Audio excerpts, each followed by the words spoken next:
There's this guy named Mr. Ping Ping.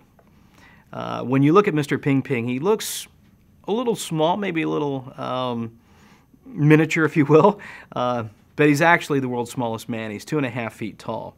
And what's interesting, when I saw a picture of Mr. Ping Ping in the last week up against the world's tallest man, Mr. Sultan, who is actually 8 feet 1 inch, you can see the difference in just how small this guy is.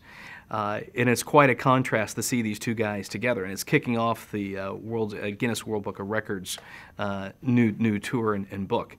And so, you know, I think when I looked at Mr. Ping Ping, I thought about the early days of building our company, where it was really easy to think small, especially when we were starting a company in the midst of the world's biggest company right down the street. It would be easy to get stepped on and lost in the crowd. And so we had to be very intentional about how we approached living in a big world when you're starting out small. And we wrote down the value, which actually we put in the beams of the building and behind the drywall, of dream big. And dream big is a value that dream big is a value that we've integrated into our company culture and into the leadership discussion, which it's easy to start a company and think small, and then you never really do get big.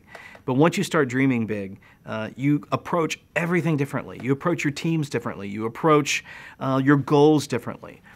You see a team struggling over things, a lot of times it's because they don't have big dreams. They haven't dreamt big enough about what to do. For us, dreaming big meant not buying real estate right away, but leasing, because we didn't want to be small. We wanted to keep going.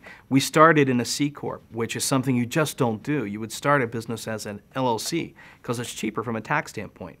But if you know you're going to get big someday and you really have big dreams, you don't want to hit that intersection. You want to grow through that and have it be there. We had a board of directors right from the very beginning that helped us. You say, why do you need a board of directors? It's only you, right? You don't need a board. But we did get a board, and we were very fortunate to get the ex-treasurer of Walmart that was with Sam Walton in the early growth years. And what he was able to provide me was an incredible insight on how you grow a business that I wouldn't have had, and helped us navigate a lot of different intersections. But it all came from that idea that, you know, we're going to dream big dreams as a company, and then we'll inspire and motivate behind that. You run into a lot of challenges in companies today, it's because they've lost their dreams and they're not dreaming big. They get sucked into the quarterly numbers. They get sucked into the day-to-day issues. And if people don't have big dreams, the organization will tend to die.